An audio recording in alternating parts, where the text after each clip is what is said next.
यही वो शेड्यूल है ना जिसे देख देख के परेशान हो रहे हो। सपनों में भी आ रहा होगा अब तो ये शेड्यूल। 15 फैब 15 फैब 15 फैब से बोर्ड स्टार्ट है। हेलो 10th क्लास स्टूडेंट, कैसे हैं आप लोग? समझ सकता हूँ एंग्जाइटी हो रही होगी, पढ़ते पढ़ते रातों में डिप्रेशन में चले जाते होंगे, है ना? क्या आज कुछ पढ़ा या नहीं पढ़ा? इस वीडियो को पूरा एंड तक देखना अगर चाहते हो, सच में चाहते हो कि हाँ पक्का 100%, 99% लाना है भाई, लाना है, 100% लाना है। इस वीडियो को एंड तक देखना, नहीं तो अभी स्किप कर दो। इस वीडियो में लेके आया हूं अंडरटेकिंग फॉर्म। इस वीडियो के लास्ट में अंडरटेकिंग फॉर्म मैं और आप मिलके साथ में अंडरटेकिंग फॉर्म फिल करेंगे और उसको फिर साइन कराएंगे अपने गार्जियन से, मम्मा से, पापा से। साइन करा के टेबल पे लगाना है। क्यों? जब भी एंजाइटी हो, जब भी अजीबो गरीब से ख्याल आए दिमाग में, डिप्रेशन में जाओ, तो इस फॉर्म को देख लेना। समझ में आ गई बात? तो अब सर हफ्ता भर रह गया है, हफ्ता 10 दिन रह गए, अब मैं क्या करूं? लास्ट दिन का चैलेंज जो है, इसको ओवरकम कैसे करना है, इस वीडियो में पूरा डिस्कस करेंगे। और इस वीडियो में प्लानिंग डिस्कस करेंगे, प्लस फिजिक्स, स्पेशली फिजिक्स में क्या क्या टॉपिक्स हैं मेरे पास बोर्ड के लिए, किन किन टॉपिक से थ्योरेटिकल क्वेश्चन बन सकता है, किन किन टॉपिक से न्यूमेरिकल क्वेश्चन बन सकता है, उसको भी इसी वीडियो में मैंने साथ में जोड़ दिया है। मैं चाहता तो अलग वीडियो बना सकता था, मगर नहीं, ये 10 मिनट 12 मिनट की वीडियो पूरी हो सकता है आपको 99% दिला दे, फिजिक्स में पूरे नंबर दिला दे, और बाकी सब्जेक्ट्स में 99% या ऑलमोस्ट 100% मैं ले आऊं इस वीडियो को देख के। तो बिल्कुल पेशेंस के साथ बैठे रहो, डिस्कशन करते हैं। तो अब देखो मेरे पास बोर्ड में बोर्ड के लिए कौन कौन से सब्जेक्ट्स हैं। तो भाई साहब मैथ है, इसमें कितने चैप्टर आ रहे हैं भाई? 14 चैप्टर आ रहे हैं। साइंस है, फिजिक्स, केमिस्ट्री एंड बायोलॉजी मिला के कितने चैप्टर हैं? 13 चैप्टर हैं। ये भाई साहब मुसीबत जो बना हुआ है एसएसटी, साल भर आप लोगों से कहता रहा भाई साहब, कहता रहा करते रहो करते रहो करते रहो, मगर आपने नहीं सुना। कोई बात नहीं, एसएसटी में कितने चैप्टर हैं? 20। और इसके बाद इंग्लिश और लैंग्वेज अलग से है ये। तो ये मेरा टारगेट है।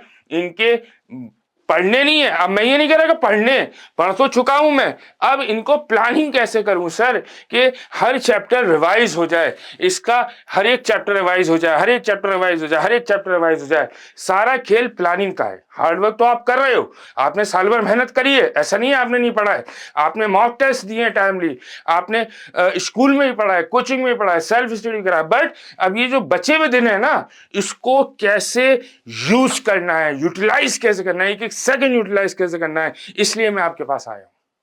तो देखो सर, आपके लिए हर दिन का आवली प्लानर लेके आया हूं। इसी प्लानर के अकॉर्डिंग ही मेरे को एक एक घंटा, एक एक मिनट, एक एक सेकंड बिताना है अपना दिन का। बहुत मेहनत से प्लानर बनाया है, एक एक एक्टिविटी आपकी मद्देनजर रख के बनाया है। सुबह 7 बजे उठ जाना है, क्योंकि सो रहे हो 12 बजे। 7 से 7:30 उठ के मेरे को फ्रेश होना है, फ्रेश होना है, ब्रेकफास्ट करना है, जो भी करना है फटाफट करना है, बहुत तेजी से करना है। सर आराम आराम की जिंदगी तो जी ली यार, जी ली। अब एक एक सेकंड यूटिलाइज करना है, एक एक सेकंड। 7:30 से 9 बजे तक मेरे को रिवीजन करना है। किस चीज का रिवीजन करना है भाई? मैथ, साइंस, एसएसटी, इंग्लिश, सारी चीजों के हाइलाइट्स बनाओ, हर चैप्टर के इंडिविजुअल हाइलाइट्स बनाओ। मैथ में जितने पूरे सिलेबस में जितने न्यूमेरिकल फार्मूले हैं, उनको एक पेज पे लिख लो। आज ही कर लेना ये काम, आज ही, अभी कर लेना वीडियो देखते ही। फिजिक्स में जितने न्यूमेरिकल्स हैं सबको एक जगह लिखो। केमिस्ट्री में जो जो कंसेप्ट्स हैं, इंपॉर्टेंट चीज हैं, जिनके बगैर काम नहीं चलने वाला, जिनको तुम श्योर हो गए इससे सवाल चाहे न्यूमेरिकल चाहे थ्योरेटिकल आएगा आएगा आएगा, उनको एक पेज पे लिख लो। तो ये सारे जो पेजेस हैं फटाफट फटाफट फटाफट तुमको रिवाइज करने हैं। लिखित में कर लेना रिवाइज, लिखित में, रिटन मोड में। पढ़ के नहीं करना है, टाइम ज्यादा नहीं लगेगा, आज लग जाएगा कल नहीं लगेगा। 9 से 10 पूरा ब्रेक ले लो, अकेले बैठो, मम्मा पापा के साथ बैठो, पढ़ाई के अलावा और बातें करो, माइंड को इधर उधर डेविएट करो, मेंटली फ्रेश हो, क्योंकि काम बहुत करना है, पूरे दिन पड़ा हुआ है। इसके बाद 10 बजे से 2:30 बजे तक कंटिन्यूअस बैठ के हिलना नहीं है। वॉशरूम जाना है तो चले आना, इसके अलावा मत जाना कहीं। मैथ करनी है, 2:30 से 3 रेस्ट लेना है, 3 से 3:30 लंच करना है अपने को। उसके बाद 3 बजे 3:30 बजे से 5 बजे तक आपने लैंग्वेज या इंग्लिश, ये जो सब्जेक्ट हैं इनको रिवाइज करना है। क्लियर होगी बात। इसके बाद 5 से 8 आपने साइंस करनी है। साइंस मतलब साइंस को एक चैप्टर, एक सब्जेक्ट थोड़ी है। हाँ रुको समझा रहा हूं। आज फिजिक्स कर लिया, कल केमिस्ट्री कर लेना, या आज फिजिक्स केमिस्ट्री कर लिया, कल केमिस्ट्री बायो कर लेना, परसों बायो फिजिक्स कर लेना। इस हिसाब से अपने अकॉर्डिंग म्यूचुअल इंटरचेंज करते रहो उसको। रुको आगे देखो, 8 से 9 ब्रेक ले लो, 9 से 10 डिनर कर लो। कुल मिला के तुम्हारे पास ये 2 घंटे तुम्हें रिफ्रेशमेंट के मिल गए। इसके बाद थक चुके हो ना पूरे दिन से, सुबह 7 बजे उठे थे भाई, थक गए ना, ठीक है। अब 10 से 12 एसएसटी करना है, 10 से 12 कंटिन्यूअस एसएसटी करना है, लड़ना है अपने आप से। 2 घंटा बैठ के एसएसटी को देना है। लिखो लिखो लिखो, क्वेश्चंस को लिखो, बार बार लिखो, बार बार लिखो, बार बार लिखो। याद नहीं हो रहा 5 बार लिख डालो, 10 बार लिख डालो। अरे याद कैसे नहीं होगा भाई, बिल्कुल याद होगा, 100% याद होगा। तो ये आपका डेली आवरली प्लानर बना दिया, इसके अकॉर्डिंग ही करना है अपने आप को प्लान, ठीक है। अब आते हैं आगे फिजिक्स में। तो सर फिजिक्स का एक एक टॉपिक उठाऊंगा, एक एक चैप्टर उठा रहा हूं और आपको बता रहा हूं कहां से सवाल की बनने की पॉसिबिलिटी मैक्सिमम है। तो सर पहला चैप्टर अपने को पता है, लाइट है, डेफिनेशन पता है सबको, लॉज ऑफ रिफ्लेक्शन, यहां से न्यूमेरिकल भी बन सकता है पहले लॉ से, इसके बाद थ्योरेटिकल बन जाएगा, ठीक है। इसके बाद रिफ्लेक्शन कितने टाइप के हैं फटाफट मेरे को पता होना चाहिए। न्यूमेरिकल पॉसिबिलिटी मुझे लग नहीं रही, थ्योरेटिकली बन पाएगा। इसके बाद मिरर में देख लो आप, तो ये जो 6 केसेस हैं और इधर जो 2 केसेस हैं, इनको बहुत अच्छे से याद होना चाहिए, ठीक है। और यहां से क्वेश्चन बनने की पॉसिबिलिटी मैक्स टू मैक्स है। क्लियर हो गई बात।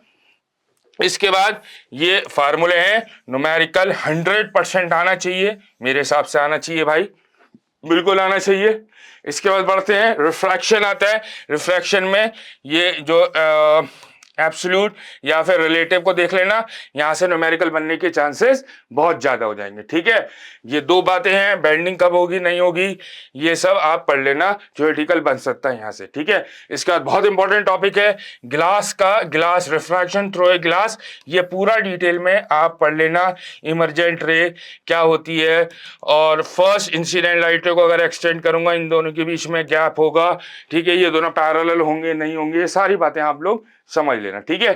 फिर आता है लेंसेज पे, लेंसेज में वही सेम केसेस, कॉनकेव कॉन्वेक्स के, ये सारे केसेस ड्रॉ होने चाहिए, एक एक पॉइंट क्लियरिटी के साथ होना चाहिए, ठीक है। कौन कब ऑब्जेक्ट कहाँ रखूंगा, इमेज कहाँ बनेगी, रियल होगी, वर्चुअल होगी, रिएक्ट होगी, इन्वर्टेड होगी, सब चीजें डायरेक्ट आपको याद होनी चाहिए, ठीक है। न्यूमेरिकल वाला पोर्शन आ गया भाई साहब, यहां से न्यूमेरिकल आएगा, 100% आएगा, 100% श्योर शॉट आएगा न्यूमेरिकल।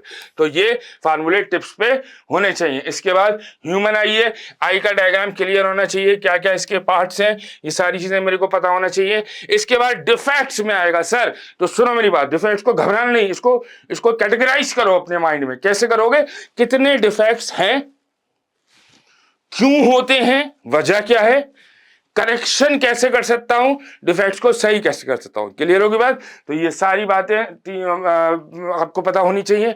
इसके बाद प्रिज्म में बहुत बढ़िया टॉपिक है, ये डायग्राम आपको क्लैरिफाई होना चाहिए, ठीक है।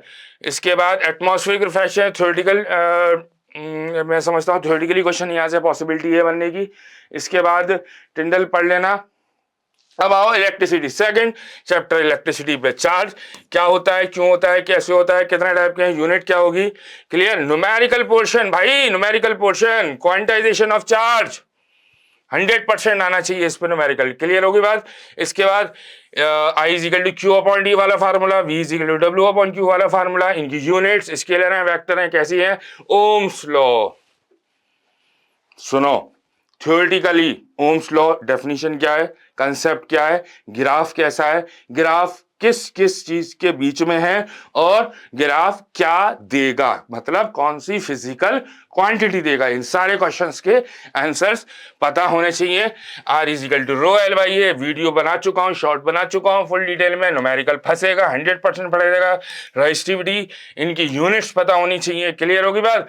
ये फार्मूले लेंथ स्ट्रेचिंग वाला, लेंथ के टर्म्स में, एरिया के टर्म्स में, रेडियस के टर्म्स में, क्लियर होगी बात। इसके बाद series combination of resistance, series parallel, series में क्या सेम रहता है, पैरेलल में क्या सेम रहता है, इनके इक्विवेलेंट कैसे निकालूंगा, इक्विवेलेंट फार्मूले कैसे होंगे, ये सारी चीजें आपको पता होनी चाहिए। Oh my God, the most waiting topic, joules law of heating. भाई सारे न्यूमेरिकल की जड़ यहीं से खुलेंगे सारे न्यूमेरिकल, ये सारे फार्मूला आपको बहुत बढ़िया तरीके से आने चाहिए, क्लियर। न्यूमेरिकल की पॉसिबिलिटी मोर देन 100% है। इसके बाद पावर, अगर हीट वाला टॉपिक कर रखा है बच्चे ने तो पावर ऑटोमेटिकली आ जाएगा। फार्मूला क्या है, यूनिट क्या है, ये कमर्शियल यूनिट, सारी चीजें मेरे को पता होना चाहिए। इसके बाद मैग्नेटिज्म, मैग्नेटिज्म में ज्यादा कोई लंबा चौड़ा नहीं है भाई। मैग्नेटिक फील्ड क्या होती है, फील्ड लाइंस क्या होती हैं, स्केलर है, वेक्टर है, नहीं है, मैग्नेट क्या है, मैग्नेट की सारी बातें हो जाएं। और हाँ, एक क्वेश्चन बहुत इंपॉर्टेंट है, मैग्नेटिक फील्ड लाइंस आपस में इंटरसेक्ट क्यों नहीं करती हैं, क्लियर होगी बात। डायरेक्शन कैसे निकालेंगे किसी भी पॉइंट पे जो पॉइंट मैग्नेटिक फील्ड लाइन के ऊपर है, तो ये सारी बातें मेरे को पता होना चाहिए। प्रॉपर्टीज हो गई, क्लियर। इसके बाद आ जाओ सोलेनॉइड, सोलेनॉइड अच्छा आगे है। Magnetic field due to current carrying straight wire, इसका फार्मूला पता होना चाहिए। डायरेक्शन कैसे निकालेंगे, राइट हैंड थंब रूल मेरे को पता होना चाहिए। सर्कुलर कॉइल वाला पोर्शन क्लियर होना चाहिए, ठीक है। न्यूमेरिकल वाला पॉसिबिलिटी अभी नहीं आ रही है, आगे आएगी। मैग्नेटिक फील्ड लाइंस की सारी प्रॉपर्टीज होनी चाहिए मेरे को याद बढ़िया तरीके से, ठीक है। बहुत बढ़िया क्वेश्चन, इलेक्ट्रोमैग्नेट, सुनो मेरी बात, डिफरेंस पता होना चाहिए, लिख के देख लेना क्या क्या पॉइंट्स मैं लिख के आऊंगा एग्जामिनेशन हॉल में। इलेक्ट्रोमैग्नेट और परमानेंट मैग्नेट, क्लियर है, इनमें डिफरेंस मेरे को पता होना चाहिए, ठीक है। फ्लेमिंग्स लेफ्ट हैंड रूल बहुत अच्छे से क्लैरिफाई होना चाहिए। डोमेस्टिक इलेक्ट्रिक सर्किट, ये एकदम सारी बातें, लाइव वायर, न्यूट्रल वायर और अर्थ वायर को पता होना चाहिए, ये डायग्राम मेरे को आना चाहिए, क्लियर है। लास्ट टॉपिक है इलेक्ट्रिक फ्यूज, ठीक है सर। तो इलेक्ट्रिक फ्यूज के बारे में जितनी थ्योरेटिकल नॉलेज ले सकते हो आप वो ले लेना, ठीक। ओवरलोडिंग हो गई, बस इतना ही है फिजिक्स में, क्लियर हो गई बात। इतना प्लानिंग के साथ करना है। अभी प्लानिंग के साथ देखी ना सारी वीडियोस हमने, तो बहुत छोटा लग रहा होगा। यही बैठ के सोचूंगा रात में, हाय फिजिक्स पूरे साल पढ़ा है, पूरे साल एक हफ्ता, अरे भाई पूरे साल पढ़ा है, उसको देखो तो सही क्या क्या पढ़ा है, अपनी कॉपी पे लिखो तो सही, तो छोटा सा नजर आएगा, घबराना नहीं है। समझ में आई बात। अब आओ अंडरटेकिंग फॉर्म में, मगर इसको भरने से पहले कसम खाओ कि जो इसमें भर रहा हूं, सिग्नेचर कर रहा हूं, वो मैं करूंगा, मर जाऊंगा या कर जाऊंगा। ये अंडरटेकिंग फॉर्म लिंक में प्रोवाइडेड है, उसको निकाल लेना, प्रिंट निकाल लेना, भर लेना और सिग्नेचर कराना। डेट डाल देना जिस दिन आप कर रहे हो, अपना नाम लिख देना, मैं अपना नाम लिख देता हूं उज्जाम, क्लास 10th आई उज्जाम। पूरा ध्यान से पढ़ना भाई, पूरा ध्यान से। Place to work with full dedication in the remaining days of examination. I will strictly follow the study plan given by भैया in today's session. आज के सेशन में जो प्लानिंग मैंने और तुमने मिलके करी है उसी के अकॉर्डिंग ही करूंगा। कसम खा रहे हो, कसम खा रहे हो यार। समझ में आ गई ना बात। क्या क्या है, कमिट किस चीज के बारे में कर रहा हूं, प्लान्ड स्टडी शेड्यूल, जो शेड्यूल बनाया उसके अनुसार ही करूंगा।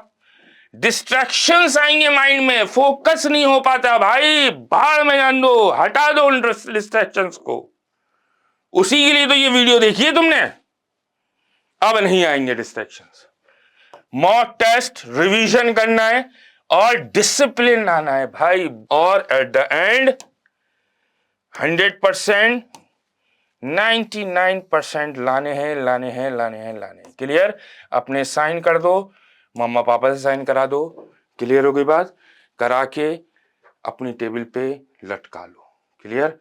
तो उम्मीद करता हूं ये वीडियो बहुत ज्यादा हेल्पफुल होगी आपकी। Best of luck.